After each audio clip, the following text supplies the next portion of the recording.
honored to be here today. Well, I don't know about you, but when COVID hit, the snack cabinet definitely had our number, especially with our 9-year-old daughter, Michaela. She would constantly forage for food every 15 to 20 minutes. She wasn't truly hungry, but either bored, overwhelmed with her schoolwork, or frustrated with her new homeschool teachers, namely me and my husband, Bob. I'm very excited to talk to you about mindful eating because pre-COVID, even with the luxuries of the 21st century, we've become disconnected with our food and our relationship with it. We can eat food that's been shipped for thousands of miles. With a few clicks and our phone, we can get food delivered right to our door. And oftentimes, we eat our food without appreciating its beauty, flavors, and how it can heal us. I've certainly had my own struggles with mindful eating, like standing in front of the pantry and shoving in whatever I could find, eating a large buttered popcorn at the movie theaters until I felt sick, and gorging on chocolate cake while crying my eyes out, drowning out anxiety, stress, and depression. Yep, I have done all these things and more. So I love to teach about mindful eating since I wish I would have known then what I know now. So I'm going to share my screen. And if you can give me a thumbs up that you can see it, that would be great. Awesome. Thank you, Benjamin. So yes, today I'll be talking about mindful eating during COVID and beyond. So for today, I'm just going to simply talk about, well, what is mindful eating, just for a little bit, and then why we eat when we're not truly hungry. And then I'm going to give you 4 takeaways that you can implement right away. So when you think about mindfulness, what's a word or a phrase that kind of comes to your mind? And if you want, you can put it in the chat. But a lot of times I hear, oh, consciousness or paying attention. But for me, when I was studying mindfulness, it's about being aware or being present in the moment. But importantly is also without judgment or criticism, because oftentimes we are our own worst critic. Thank you, Raina. Raina mentioned balancing. So when it comes to mindful eating, it's about being present and aware about maybe what your food decisions are. Did you choose something healthy or maybe something supersized? Also, how it affects our mind, our energy, our feelings. Like after we have eaten something, are we feeling energetic? Are we feeling a little groggy, maybe not so focused? And then also, how have we felt emotionally after we eat? So oftentimes when I had my struggles with mindful eating, I felt very bad about myself. Like, oh, I blew it again. I'll start my diet tomorrow. So I really wasn't enjoying the food that I was eating. And then lastly, mindful eating is about, well, how much time does it take me to eat? Now, my husband, he used to be a semi-professional inline speed skater, and he basically just viewed food as fuel. And he would wolf it down as fast as he could without really paying attention to what he was eating and not really enjoying it. So what are some reasons why you want to eat when you're not truly hungry? So let us know. Type it in the chat. I've taught this class many, many times, and a lot of times people come up with a lot of the negative emotions, like, oh, I'm really angry and frustrated. But sometimes it's because you're celebrating. You're at a party, you're happy, a lot of people are eating, and you just keep eating too. So obviously for me, Shobha says sometime feeling weak. Exactly. Salsun said cravings. I apologize if I am not pronouncing your name right. Vishal says depression. Feeling bored maybe from Faye. Thank you so much for chiming in. A distraction or to numb feelings. Yes. So obviously, for me, when I was going through my challenges, and sometimes I still do, it was because of more the negative emotions. But a lot of times people don't really think about sleep. And sleep deprivation can cause you to eat when you're not truly hungry. So for example, when we're in our deep sleep, some of our hormones get generated, like ghrelin, which is our hunger hormone, and then leptin, which is the hormone that helps us feel satiated. And also our endocannabinoids increase. And those are basically our neurotransmitters. And a lot of times when we're really craving junk food, it's because maybe of our neurotransmitters. So lack of sleep can cause you to eat much more fat and calories the next day. But more importantly, it can also increase your risk for chronic disease. Now, on average, how many hours would you say you're getting good quality sleep per night? Now, when I was in corporate America, I was not a good sleeper. I had to travel a lot. I was sleeping in hotel rooms all the time and on planes. And I would say that I was getting 5, maybe 6 hours of sleep at night. And I was very stressed. I was under a lot of pressure and I just was not healthy. I wasn't energetic. I was oftentimes groggy. And I was not doing much mindful eating at the moment. And I think it had to do maybe with this whole ghrelin leptin imbalance, among other things. So think about how many hours of quality sleep that you get per night. And then I'd love to give you some tips.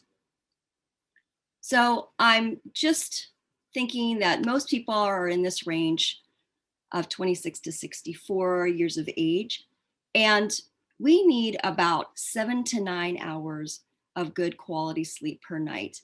And good quality meaning that stage N3, that non-REM stage 3 sleep. And that's our regenerative period. That's when our body heals and repairs itself.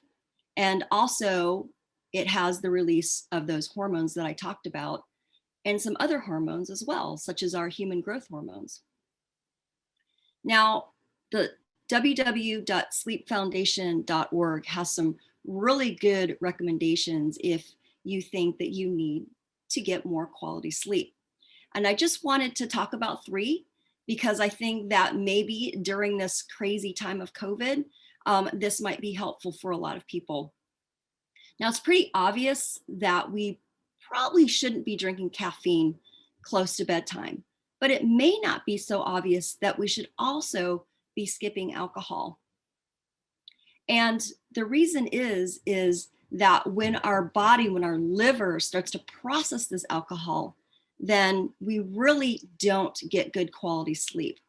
Now, alcohol can help us get to sleep quicker, but then it may not cause us to get to that really deep sleep in the middle of the night and in these stages of deep sleep. And also, it's not a good idea to try to eat right before bedtime. And it's kind of the same thing when our body starts to digest our food. it causes us to not have a good quality sleep. I've personally noticed that if I eat products with meals with tomato in it, right, an hour or two, let's say I'm eating a late dinner, I definitely don't sleep well. I have a lot of reflux, and I don't have a good night sleep throughout the whole night. And then lastly, try not to stimulate your brain late in the evening. And I know with COVID, oftentimes we're working late into the evening on our computers. We're on the computer and screens and our phones and maybe even our smartwatches. And we're really stimulating our brain. We're stimulating ourselves to a lot of blue light. And also, even if you're not working on the computer, but you're doing some heavy work, even just with pen and paper, that may not be a good idea. Oh, Benjamin, what is the best time to go to bed, and what are quality timings of sleeping at this corporate working schedule? Sure. Well, I want to give you some tips about that too, and then I'll answer that as well. So if we really want to get 7 to 9 hours of good sleep per night, then just back calculate what time you want to get up in the morning, and then take that 7 to 9 hours. And that's really when you want to try to be asleep. So prior to that, maybe an hour or two, let's say you want to be asleep by 10 p.m., around 9 p.m. possibly, start really winding down. And if you want some good tips about really winding down, the sleepfoundation.org will definitely give you some tips. I personally, take a hot shower or hot bath, not too much before that when I want to get to sleep, but then also maybe reading a book for enjoyment, maybe not for work. I do a lot of nonfiction reading, which is probably stimulating my brain, but so I'll try to read something that's just going to help me relax. And yeah, did I answer that question properly, Benjamin? Or let me know if you want some other tips, and we can talk about it at the end. The next thing that I want to mention, because people don't really think about, is thirst. And thirst can be a trickster. You can actually be thirsty and think that you're hungry. So if that is the case, really be mindful. It's like, wow, wait a minute, maybe I'm thirsty. So go ahead and get that tall glass of water, and then see if that is helping you feel more satiated or satisfied. So ask yourself, wow, how do I feel? Do I still need to eat? Am I satisfied? Is food still appealing? And take some time to really have that connection with yourself. Now, one of the tips that I tell my clients, and it works for a lot of people, is, we sleep hopefully for that 7 to 9 hours, and we don't really oftentimes have anything to drink. So we are definitely dehydrated first thing in the morning. And so what I do is I put a really super huge glass of water next to my bedside, at least 12 ounces or more. And then when I roll over, I see that glass of water right away. And that is my indication that, okay, I need to drink that big glass of water down before I even start my day. So before I grab my coffee or tea, I'm always hydrating myself. And now that it's wintertime, I'm not sure where everybody is, but in Northern California, where I am, it's getting pretty chilly at night. And so the heater's definitely on in the house, which makes the air much more drier. And I can tell that I'm really, really dehydrated now. And probably because I sleep with my mouth open a little bit. So that could be the case for you, because even when you're mildly dehydrated, it can cause you to also feel groggy, tired, not, really with it mentally, having some brain fog. So that could help you throughout your workday as well, is to stay hydrated. Now, oftentimes I get asked, well, how much water should I be drinking throughout the day? And we're all different. We all have different physiologies, but in general, you should drink half your body weight in fluid ounces of water every day. So I calculated it in pounds and also kilograms, so that can give you some idea. Let's say, for example, a 180-pound person would need to drink about 90 fluid ounces or 2.6 liters. Now, like I said, we're all different. So if you're eating a lot of high water foods, this may be too much for you, but also that's a general rule of thumb. Now, if you're living in a dry climate, you want to drink a lot of water. And also, if you are very physically active, then you want to drink a lot of water as well.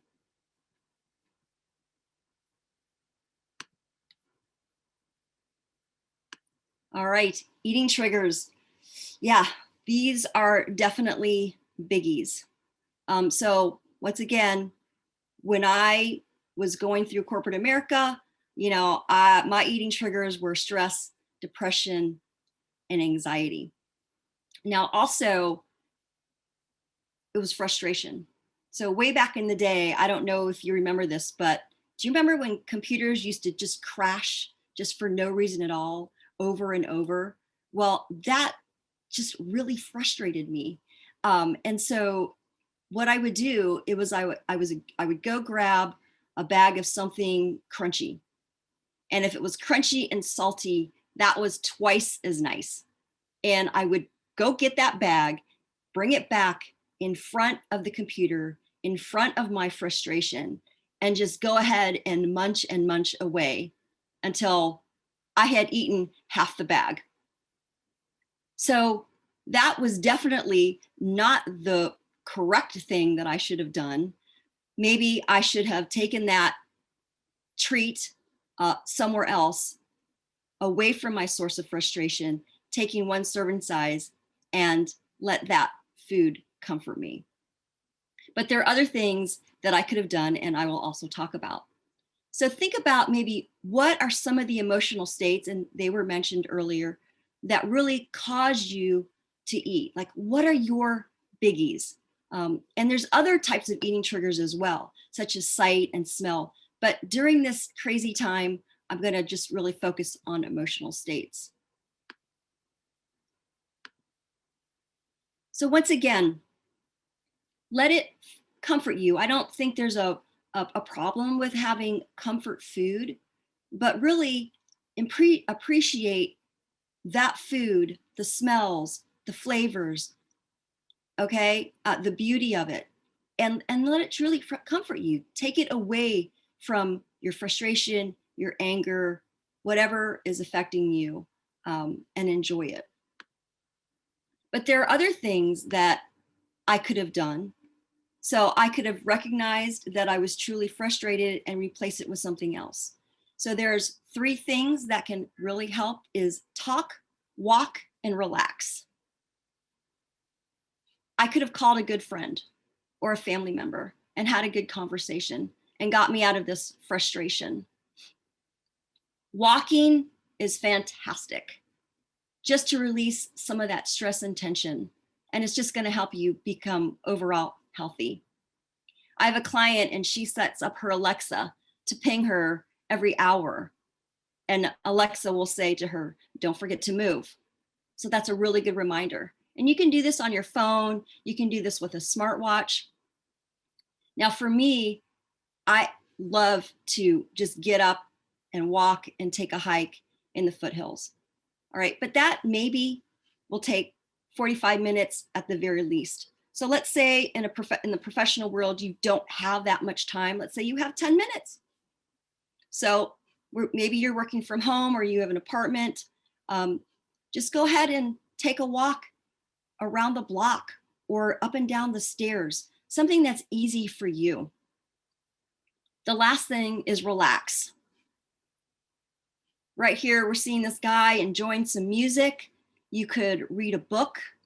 You could journal, something just to help you relax.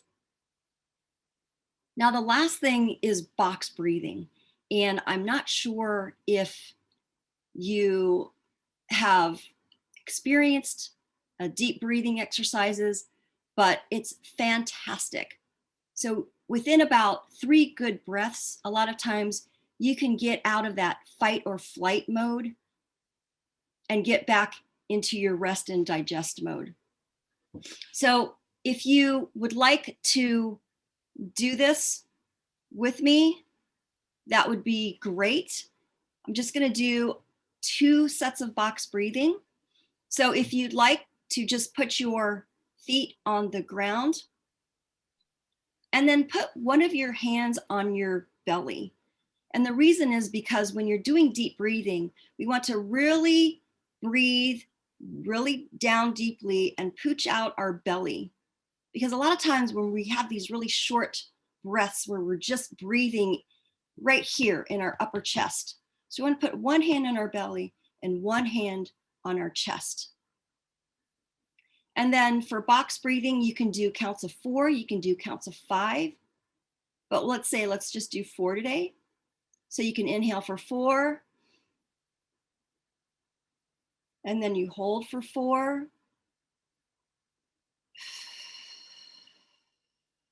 And then you exhale for 4.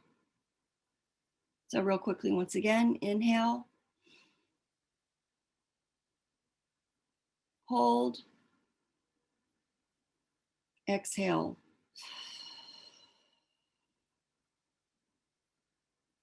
And then this will really help you to become more balanced. And oftentimes people will say, oh my goodness, my shoulders just really started to droop. Because a lot of times when we're stressed out, we're like this, right? And so your shoulders will start to droop. Now, if you can do 3 sets of that, that would be fantastic. And then just notice how you feel. Do you feel less stressed? Do you feel like you don't really have to grab something to eat? You can also do this in your car, which is great. So let's say somebody just cut you off and you're not that happy about that and you're really stressed and you really want to say some words to this person, you can go ahead and do some deep breathing. And it doesn't necessarily have to be box breathing. You can breathe for, let's say, a count of 6 and then just let it out for a count of 6 and maybe do that for 3 repetitions. Your microbiome. Now, the microbiome is fascinating, and I love to read about it and I love to talk about it. It's not super new in the science world, but we're finding really great connections about our microbiome and our health. So it is amazing that many of our cells in our body are not human. And we have this brain gut and this gut brain connection through our vagus nerve. And oftentimes we can get cravings for food and maybe unhealthy food because of these little microbes. Now, when we're eating processed food, white sugar, white flour, and things like that, we're actually feeding the quote unquote bad bacteria in our gut and they start to flourish. So what we really want to do is we want to balance our microbiome. We don't want to feed our bacteria, but we really want to, make sure our good bacteria is flourishing, surviving, kind of pushing those bad bacteria out. And what even more importantly is that most of our immunity is in our gut, which is so important right now during this time. So for us here in the United States, cold and flu season is here, and it's right on the heels of COVID. So it's very, very important that we really focus on strengthening and supporting our immune system. And all of these things that I have mentioned earlier is going to help strengthen that.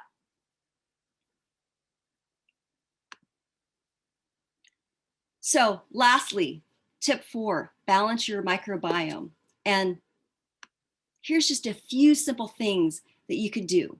Decrease or eliminate processed food. All right, so let's focus on really good whole fruits and vegetables, whole grains, beans and legumes, nuts. But I think it's really important that we get enough colors a rainbow of plants in our body every day. Now, we should strive for 10 handfuls every single day. And I say handful because that is the perfect serving size for you. It's not like measure a half a cup, a cup of this. I mean, that's just a pain. So let's do something that's really super simple. So let's say a handful, because my hand is the perfect size for my body as far as a serving size go. Now, my husband, on the other hand, he's 6 feet tall and he's a lot heavier and bigger, and he's got a bigger hand. So his handful is the perfect serving size for him. And we want that rainbow because variety is so key. Many times we're creatures of habit and we eat the same kind of plants and proteins every single day. So we want to strive for a ton of different colors. And it is amazing what Mother Nature has provided us. So just one single apple contains an amazing amount of phytochemicals or plant nutrients. All of these polyphenols and just amazing source that can help us just repair at a cellular level. And that is so important. We want to be healthy from the inside at a cellular level out. So whole plants can balance the microbiome, as I talked about, strengthen our immunity, and really what we want is reduction in inflammation, because they're finding that inflammation is the root cause for chronic disease. So here's something that I want to share, which I learned from an internationally renowned doctor. And this is called his 5S eating plan. And it's really simple because all of these things start with the letter S. So smoothies, fantastic way to get a ton of different fruits and vegetables in your body. And also it's already been ground up, so your digestive system doesn't have to work so hard. Because really our digestion starts in our mouth with all of our enzymes, right? To break down our carbs and things like that. So when you're creating a smoothie, you're already physically breaking down those plants, and we can get that nutrition quickly into our body. Salads, of course, right? We can eat a lot of raw plants that way. Seafood is, I think, very important for omega-3s, but it's not always about eating that wild salmon. All different types of seaweed have different amounts of omega-3 fatty acids.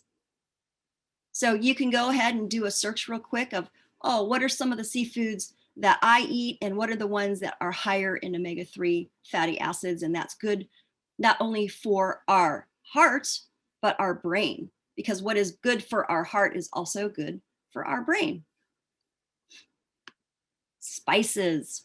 Now, you'll see here, I've got some cauliflower, and one of my favorite things to do is roast it at a very high temperature, say 425. And I love to put turmeric on it because turmeric is a great anti-inflammatory.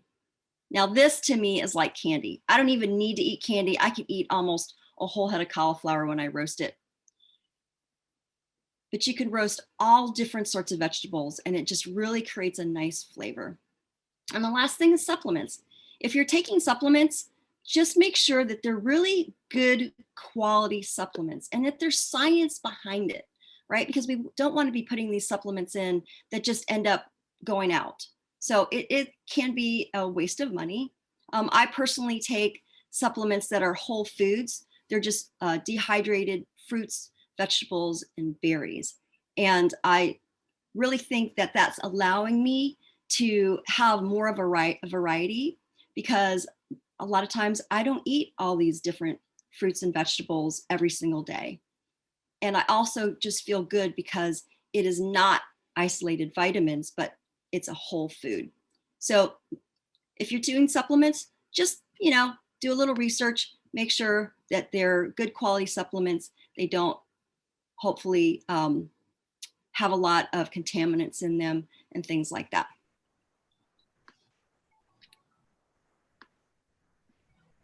Now, really what I talked about today is just the tip of the wellness iceberg.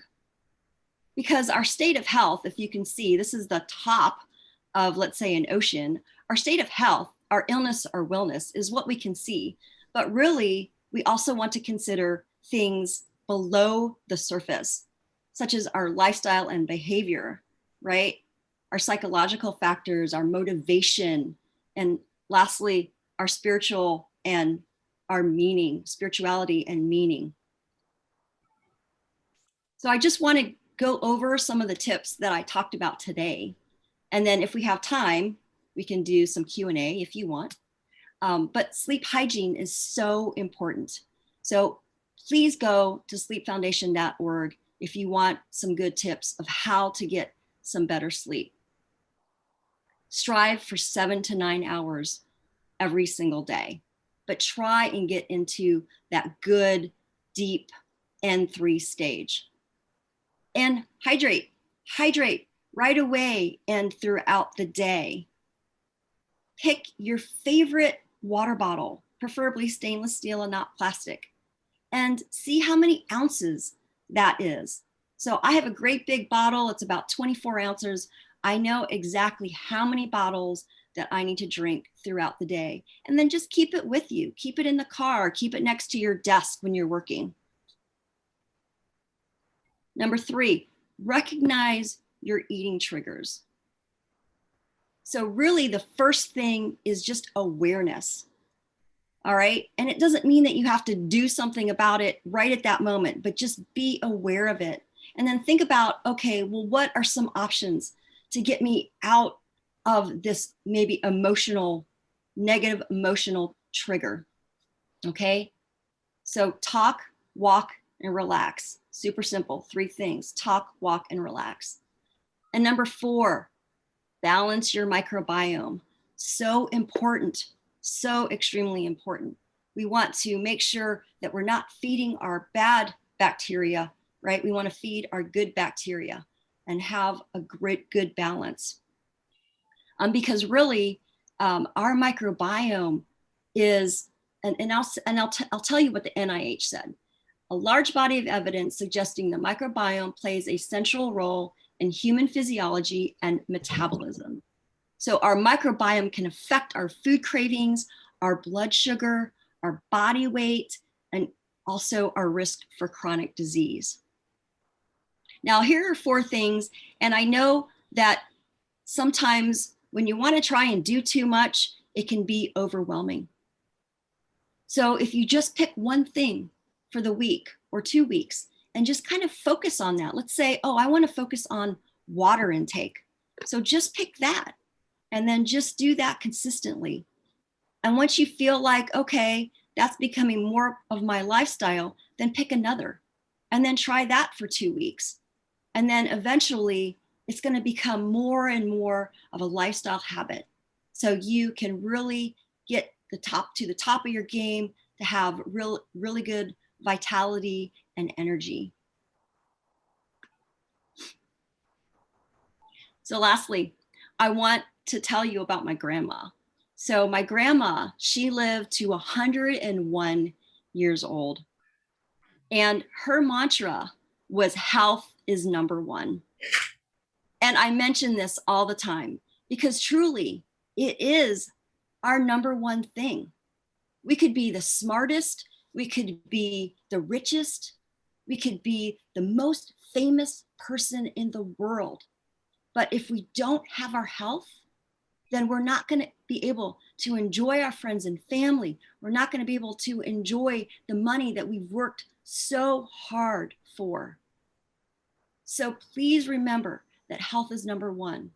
And the reason why I do what I do is because I want everybody to live a long, healthy life, just like my grandma. So I would really like to thank you for your time and attention today. Please don't hesitate to connect with me. I am a master certified health coach as well as a nutritional chef. I did go to culinary school for that. And I always offer a free personalized wellness session. And, health coaches, we really focused on the present. and goals and how to get to those goals, but you are always at the helm. You choose exactly what you want to do, what you want to work on, what your goals are. And then we base those on your strengths. Okay. Everybody's different. We shouldn't put anybody in a cookie cutter type situation. So please don't hesitate to contact me. Also, I was honored to be an author in an anthology that came out this year. It's called Break Free to Stand in Your Power. I have 3 digital copies to give away. So email me if you'd like a copy on that. You heard part of my personal story, but you'll also hear 16 other amazing, powerful personal stories in that. So that is my talk. So if anybody would like to answer any questions. Thank you, Shobha. I'll look forward to getting your email. I am here for you. Oh, you're very welcome, Raina.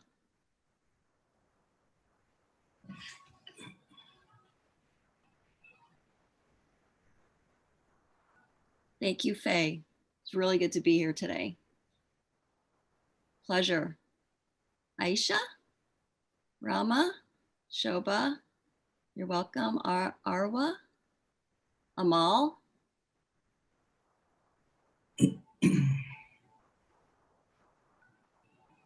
Maria, you're welcome.